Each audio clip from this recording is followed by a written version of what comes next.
J'aide les hommes à prendre totalement confiance en eux, vaincre leur timidité, notamment avec les femmes, et être capable de faire une rencontre, quel que soit l'endroit, quel que soit le cadre, quel que soit le moment. En 2018, on croise une fille, elle nous plaît, on sait comment lui parler. On est capable d'aller lui parler déjà, dans un premier temps. On est capable d'engager une conversation, de lui donner envie de s'investir dans la conversation, de créer de l'affinité, du lien. Après, ensuite, pourquoi pas lui proposer de se revoir, d'échanger les numéros de téléphone. Dans l'idée de, voilà, on est dans une démarche on crée tous les deux une relation. D'accord ? Et on améliore notre vie sentimentale. Et surtout, je permets à mes élèves d'avoir le choix. Ça, c'est hyper important. Avoir le choix, c'est hyper important. Si tu veux t'épanouir dans une relation, eh bien, tu vas devoir choisir la personne avec qui tu veux te mettre, avec qui tu veux construire une relation. Tu ne peux pas te mettre avec n'importe qui parce que si c'est pas une personne qui te correspond, qui est pas en accord avec tes valeurs, ça va se casser la gueule. Et moi j'ai connu ça. Je me suis mis avec les premières filles que je rencontrais comme ça, sans chercher j'abordais pas des filles, donc je prenais la première qui passait. Et du coup, ça n'allait pas, elle me correspondait pas. Je vais en parler après, mais il y avait plein de choses qui n'allaient pas. Et le jour où je suis passé à l'action, le jour où du coup j'ai eu le choix, parce que je me suis retrouvé avec plusieurs numéros de téléphone, plusieurs filles à recontacter, plusieurs filles à rencarder, eh bien j'ai pu vraiment choisir la personne qui me correspondait. Et l'avantage qu'ont les filles, que nous on n'a pas les mecs, c'est que en France, c'est les mecs qui abordent et les filles se font aborder. Du coup, une fille a automatiquement le choix.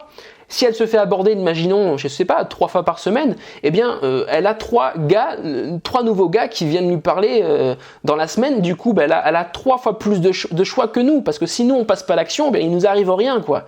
Et justement, ça fait partie de mes ambitions aussi. J'aimerais beaucoup voir les femmes aborder des mecs. C'est une vision que j'ai. J'aimerais beaucoup apprendre aux femmes, leur montrer qu'elles aussi, elles peuvent, que c'est possible. Certes, c'est pas dans les mœurs, mais on s'en tape. Vous aussi, mesdames, vous pouvez aborder des mecs. Vous aussi, vous serez bien reçus. Vous aussi, vous pouvez séduire un homme, d'accord ? Et j'ai envie de donner aussi, ça fait partie de mes ambitions, j'ai envie de donner, des conseils aux femmes à travers mes vidéos YouTube, à travers des formations, pour les aider à séduire des hommes, pour leur apprendre à séduire des hommes, et aussi pour, leur apprendre à choisir le bon. C'est un exemple. Donc voilà, j'ai une vision clair de ce que j'ai envie de faire. J'ai vraiment envie de voir les femmes passer à l'action aussi, d'inverser les codes et de vraiment révolutionner la séduction en France. On va commencer par le collège. Je te propose de commencer par le collège parce que c'est vraiment pendant cette période-là, éducation collège, que tu te construis une vraie identité.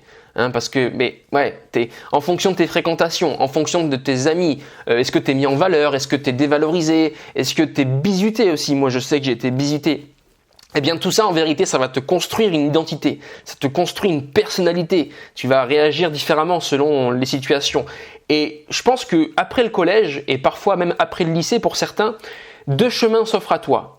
Soit tu décides de ne rien faire et tu seras le mec du collège qui s'est fondé, qui s'est créé, parce que au collège, on te met aussi une étiquette sur le front. Tu es le mec timide, tu resteras timide, tu es le mec neutre. Et toi, tu parles pas, tu te tais, c'est moi qui prends les décisions. C'est le mec populaire qui prend les décisions. Toi, tu parles pas trop, voilà. Et donc, tu as ce premier chemin. Et après, tu as le second chemin qui est non, moi, j'ai des failles, j'ai des difficultés, je suis timide, avec les filles, ça pêche, j'ai du mal. Eh bien, je vais prendre les moyens mettre les moyens pour m'améliorer avec les filles.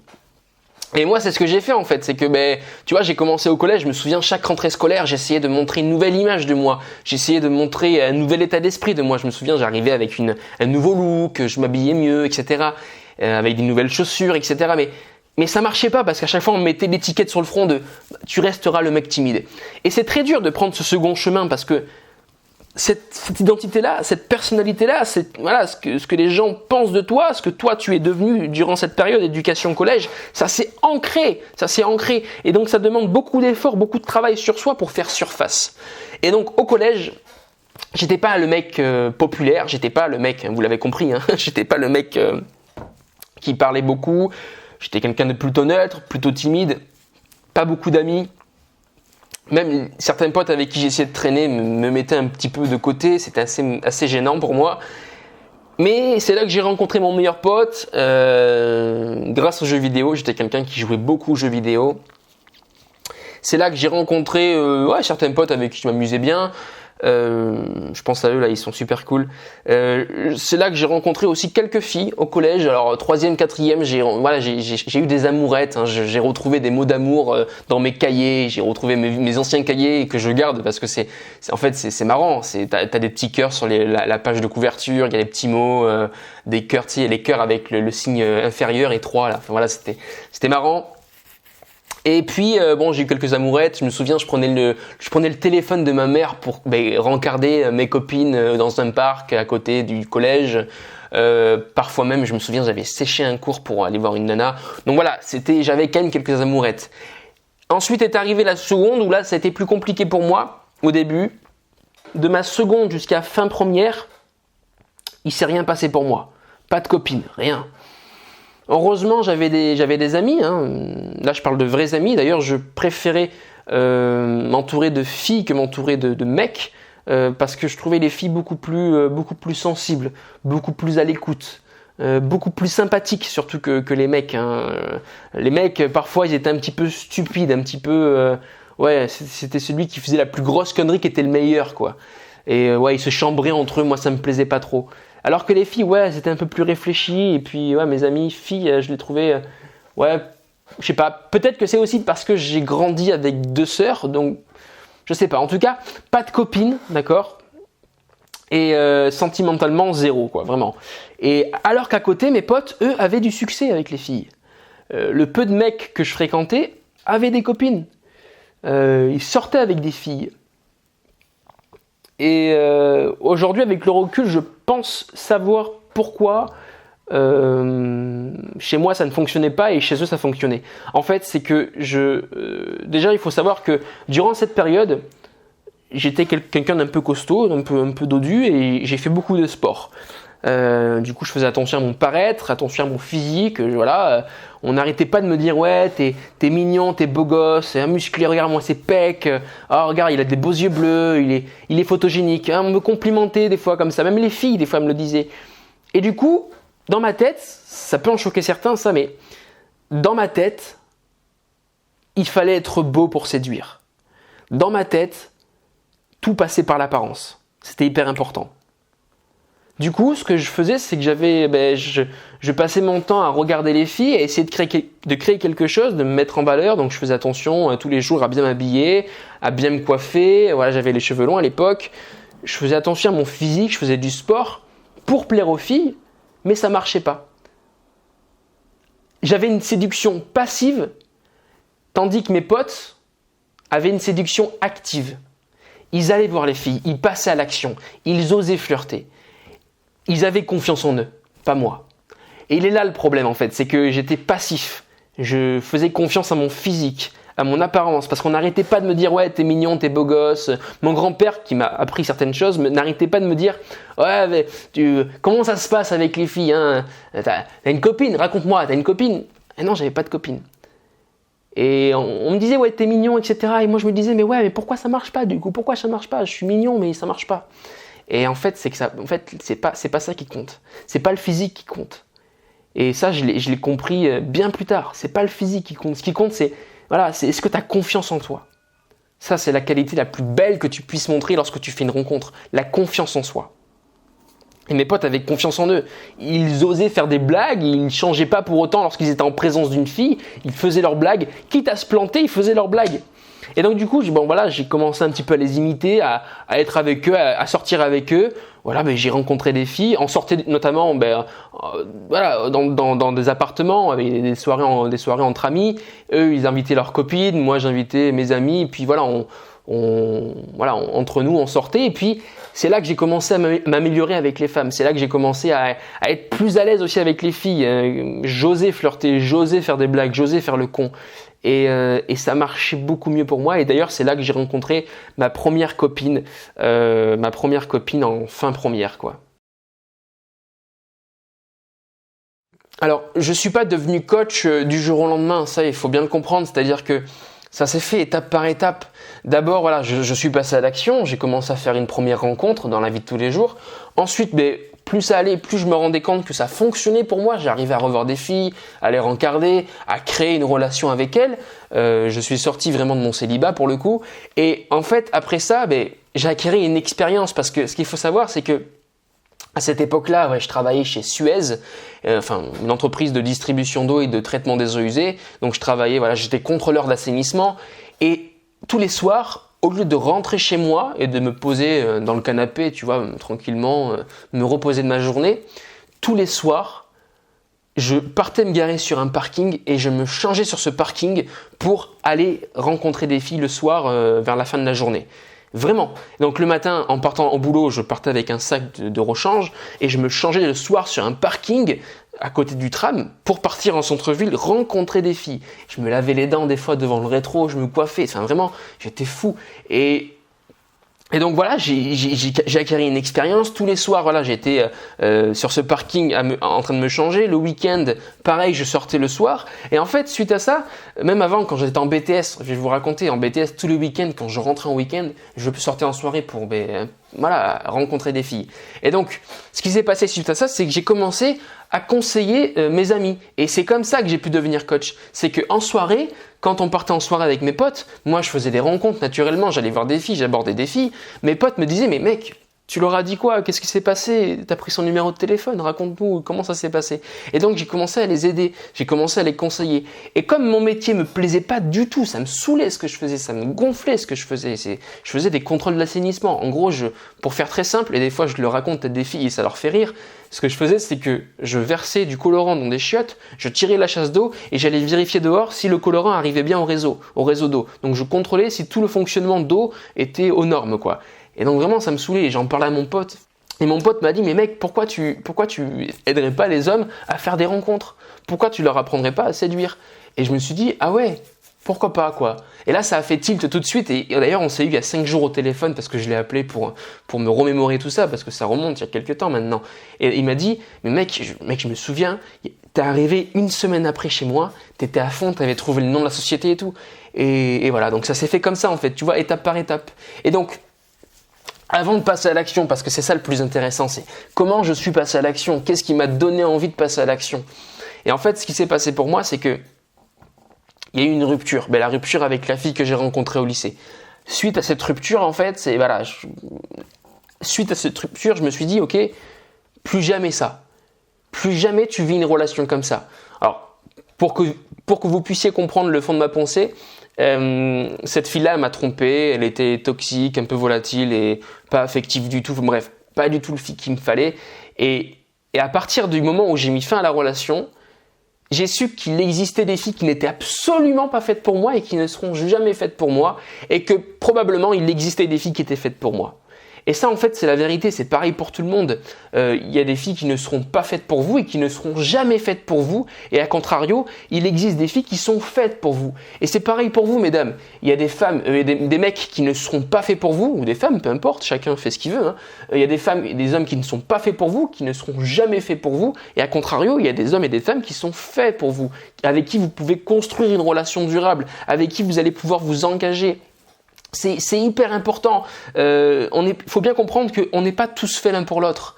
En fonction de notre personnalité, de nos envies, de nos besoins, de nos projets, on n'est pas tous faits l'un pour l'autre. Et d'où l'intérêt d'avoir du choix, d'où l'intérêt de pouvoir choisir la personne qui nous correspond, avec qui on va pouvoir s'engager, créer une relation. Courte ou longue, peu importe, mais c'est important. On ne peut pas créer une relation épanouie si la personne en face ne nous ressemble pas. Qui se ressemble s'assemble. Ce proverbe, c'est pas du bullshit. Il est pas tombé comme ça, c'est vrai ça. Et donc, rupture, suite à ça, pour reprendre mon histoire, je me suis inscrit sur un site de rencontre, j'ai rencontré une fille, pareil, ça m'allait pas, j'ai mis fin à la relation, et là, j'ai commencé à sortir en soirée avec mon meilleur pote. Et c'est vraiment là que je me suis dévergondé. Je suis devenu très très bon en soirée. Je suis devenu très sociable grâce à lui parce qu'en fait, lui, c'est un mec du bâtiment. Alors j'imagine que c'est grâce à ça, mais il est hyper sociable, je pense, parce qu'il vient du bâtiment. Il n'arrête pas de parler aux gens, il est auto-entrepreneur aussi. Donc voilà, c'est quelqu'un qui parle beaucoup, qui est au contact des clients, qui est sans arrêt en train de parler aux gens. Et donc, c'est quelqu'un en soirée d'hyper sociable, d'hyper à l'aise. Moi, quand j'étais avec lui, j'étais assez assez réservé, tu vois, par rapport à lui, notamment pour parler à des inconnus. Moi, c'était pas faisable dans ma tête. Et lui, non, il arrivait en soirée. Ça va, tu passes une bonne soirée? Ok, super. Quel est ton prénom? Vas-y, super. Enchanté. Tu fais quoi dans la vie? Et le mec, en fait, hyper à l'aise, hyper sociable. Et moi, je le suivais, tu vois, j'étais avec lui. Et comme on était meilleurs potes, deux potes très connectés, eh bien, ça marchait plutôt bien pour nous. Dès qu'il rentrait dans son délire, moi je rentrais avec lui dans son délire, je renchérissais et du coup ça a explosé quoi. Je me souviens, c'est là que j'ai commencé à aborder des filles, des inconnus et c'était ouf pour moi. Je me suis vraiment dévergondé grâce à lui et voilà donc. Et même quand il disait une connerie que ça foirait, il trouvait toujours un moyen pour rebondir, il s'intégrait dans le groupe. C'était un truc de fou. Et donc voilà, j'ai modulé, j'ai imité ce qu'il faisait et c'est comme ça que je suis devenu bon en soirée, très sociable. Et après ça en fait, parce que je voulais vraiment trouver quelqu'un, me mettre en couple, voilà, j'ai tapé comment draguer sur internet et je suis tombé sur The Game, le livre que tout le monde connaît, un livre qui vous apprend en fait, pour ceux qui ne connaissent pas, ce livre vous apprend à rencontrer des filles, les séduire et coucher avec elles, ça s'arrête là. Et en fait, moi c'est ça que j'aime pas dans ce livre en fait. D'ailleurs j'aime pas du tout ce livre et je l'ai même pas fini, hein. Il est là, hein. J'ai lu les 100 premières pages et en fait ce que j'aime pas dans ce livre, c'est que il manque totalement de respect aux femmes. Mais vraiment. C'est-à-dire que dans ce livre, les femmes ne sont plus des femmes, ce sont des cibles. On les renomme HB, on leur donne un acronyme HB. HB, ça veut dire Hot Babe. Et on leur met une note derrière. HB1, ça va jusqu'à 10. 10 sur 10. Et en gros, on évalue leur sex appeal, quoi. Et je trouve ça vraiment vilain, je trouve ça vraiment moche. Et moi, voilà, ça m'a pas intéressé. En plus, au même moment, voilà, je pratiquais beaucoup avec mon meilleur pote. On était, voilà, on sortait beaucoup en fait. Hein. Et puis moi, voilà, j'ai commencé à aborder des filles en journée. Je pratiquais beaucoup grâce à ce livre forcément parce qu'il m'a influencé. Voilà, c'est comme ça, étape par étape, que je suis devenu bon avec les femmes et que j'ai pu conseiller mes potes, devenir coach en parallèle et en faire mon métier. Ce que j'aime pas avec les techniques, c'est qu'elles ont tendance parfois à effacer notre propre personnalité. Hein, on a tendance à ne voir que par les techniques, du coup on oublie notre propre personnalité. Et ce qui compte lors d'une rencontre, c'est pas les techniques. Une fille ne vous juge pas sur vos techniques. Oh tiens, dis donc, lui il maîtrise les techniques. Non, elle vous évalue vous, votre personnalité, qui vous êtes, quelles sont les qualités que vous avez. Et c'est ça séduire en vérité. C'est être capable de mettre en avant ses qualités dans le but de plaire à une personne. Et non pas d'enchaîner et de compiler une série de techniques. On s'en fout des techniques. Elles sont là uniquement pour embellir votre jeu de séduction. Mais ce que vous devez faire réellement lorsque vous faites une rencontre, c'est mettre en avant vos qualités. C'est ça qui compte. Alors, des erreurs, j'en ai fait pas mal. Je vais commencer par mes erreurs quand j'étais célibataire. La première grosse erreur que je faisais quand j'étais célibataire, c'est que j'étais vachement cucu, vachement disponible, j'étais trop gentil. Et quand tu es trop gentil, ça passe pas. Pourquoi? Parce que tu crées pas de désir en vérité, vu que tu es sans arrêt là pour la personne. Et moi, je passais mon temps à caresser les filles dans le sens du poil. Je passais mon temps à les mettre sur un piédestal. Oh là là, elles sont belles. Oh là là, elles sont. Oh là là, mais tiens, tu veux ça? Mais tiens, prends ça. Ah oui, tu veux ça? Mais tiens, prends ça. Je savais pas dire non. J'étais toujours là, disponible pour elles, toujours là, en train de les mettre sur un piédestal, de vouloir les aider, de vouloir les complimenter. Et ça plaisait pas en vérité. Ça plaisait pas. Et ça, j'en ai parlé dans un article. J'ai écrit un article. Pourquoi les filles n'aiment pas les mecs trop gentils, je crois, un truc comme ça. Et c'est vraiment le premier article que j'ai écrit parce que c'était ma première erreur en fait. Ma toute première erreur. J'étais trop gentil, trop disponible, trop cucu. Et ouais, c'est pas attirant un mec qui est trop gentil. Mais comme nous, imagine demain tu croises une fille qui est trop gentille, qui est trop disponible pour toi. Elle va pas t'attirer parce que elle est acquise quoi. Tu peux la trimballer comme tu veux, où tu veux, elle est disponible. Alors que quand il y a du désir, que tu sais pas trop, que moi j'aime bien dire que la séduction en fait on est toujours dans le peut-être. Peut-être qu'il va se passer quelque chose, peut-être pas. Et c'est ça en fait qui crée de l'attirance. C'est ça qui donne envie à la personne, homme comme femme, de continuer en vérité. Si tu es trop disponible, trop acquis, ça passe pas en vérité, ça passe pas. La personne n'a pas envie de continuer, il n'y a plus de mystère. D'où l'intérêt, tu sais, l'expression dit il est mystérieux ce type. Et ouais, il est mystérieux. Et les filles aiment bien les mecs mystérieux parce que justement, tu vois, ça crée ce désir, il y a ce désir qui se trame et qui se crée parce que tu sais pas qui il est et il est pas toujours là disponible, il est pas toujours là en train de te mettre sur un piédestal quoi. Et moi, c'est ce que je faisais. Ensuite, bon, j'abordais très mal les filles. Ça, je me le suis noté, j'abordais très très mal les filles. Je les abordais de dos. Parfois même, je leur faisais peur quand je les abordais de dos, forcément. Je m'excusais beaucoup. J'étais pas confiant, vraiment pas à l'aise avec le fait d'aller voir une inconnue. Très maladroit. Et puis, ouais, je me suis noté passif. J'étais passif, ça, je vous en ai parlé, pardon. Et puis oui, j'avais peur de brusquer les femmes. Vraiment, j'avais peur de les déranger. Voilà, il fallait toujours que je les caresse dans le sens du poil. Et j'avais peur de les chiffonner un petit peu. Non, surtout pas. Attention, c'est pas. J'ai peur, tu vois. J'ai peur. Je sais pas comment elles vont réagir. Ensuite, une erreur que je faisais beaucoup en couple, pour on passe au couple, c'est qu'en fait, j'essayais perpétuellement de changer la personne. Je pense à ma première relation. J'ai passé 4-5 mois à essayer de la changer, la personne.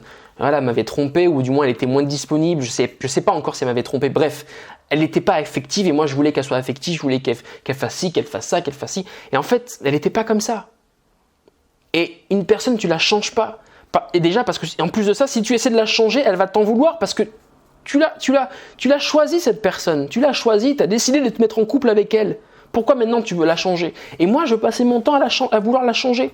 Donc forcément, ça créait des accrochages, ça créait des tensions dans le couple. Et puis, je vais finir sur ça. Je pense qu'on ne change pas quelqu'un. La personne, si elle veut changer, elle changera par elle-même. Mais toi, tu ne la feras pas changer. Même ton meilleur pote, même ta meilleure amie, tu ne la feras pas changer. Et puis, je pense aussi qu'on évolue, qu'on ne change pas réellement. On évolue. J'avais tendance à parler vachement vite. Quand je me retrouvais face à une fille qui me plaisait, j'avais tendance à envoyer la sauce, quoi. Et ça, c'était pas séduisant du tout. Hein, quelqu'un qui parle vite, c'est pas séduisant parce que en parlant vite, il démontre qu'il a peur. Parce qu'il a envie de se décharger de cette pression qu'il a, parce qu'il est en train de vivre une situation qui le dérange. Du coup, il veut se débarrasser de la situation. Il veut parler très vite pour se débarrasser de la situation, parce qu'il a peur. Alors qu'à l'inverse, quelqu'un qui parle lentement, c'est quelqu'un qui a le temps, qui sait que ce qu'il va dire est intéressant. Donc il prend son temps de parler. Et ouais, moi vraiment, je parlais très très vite. Bon, je parlais très vite. J'articulais très très peu. Et du coup, parfois j'étais pas compris. Parfois j'étais compris, mais ça plaisait pas parce que ça démontrait de la peur en vérité. Et d'ailleurs, tu vois, des fois, ça peut se ressentir en vidéo. Des fois, tu vois, comme quoi on ne change pas, on évolue. Des fois, en vidéo, tu peux ressentir cette petite difficulté que j'ai rencontrée, qui revient parfois en vidéo. Parfois, j'ai tendance à parler un petit peu vite. J'ai tendance, dès que je commence à stresser, à paniquer ou à vouloir dire au plus vite ce que j'ai envie de dire parce que il faut que je m'en débarrasse, eh bien, je vais parler vite. Et ça, voilà, je travaille encore dessus, tous les jours. Notamment en vidéo. La vidéo, c'est un super exercice. Si tu rencontres cette difficulté-là, fais de la vidéo, vraiment. Même pour toi, devant ton miroir, tu fais de la vidéo, tu t'en fous. Mais ça va t'entraîner à parler lentement, à articuler, à varier ta voix, etc. Je suis comme tout le monde. J'ai démarré de très loin, d'accord? J'étais quelqu'un de timide, qui parlait très très très très très très vite. Et peut-être que toi aussi, tu démarres de très loin, peut-être même de plus loin, qui sait? Tu es très très très timide, mais dis-toi une chose, on démarre pas du même point, mais on peut tous arriver au même point à la fin. On peut tous avoir le succès qu'on mérite avec les femmes. Mais vraiment, si tu travailles sur toi, que tu fais attention, que tu te remets en question et que tu travailles sur toi, tiens, là j'ai des failles, là j'ai des points bloquants, j'ai des choses qui vont pas, tu peux avoir le succès que tu mérites avec les femmes. Voilà. Écoute, je te laisse avec ça. J'espère que la vidéo t'a plu. N'hésite pas à m'en faire part par email, à me dire ce que tu en as pensé. J'espère vraiment qu'elle t'a parlé. Et puis, si aujourd'hui tu rencontres des difficultés, que tu as besoin d'être accompagné, envoie-moi un email, marque-moi ton numéro de téléphone et je me ferai un plaisir de te rappeler. Je te souhaite une bonne journée et te dis à très bientôt à travers ma newsletter ou sur YouTube. Salut.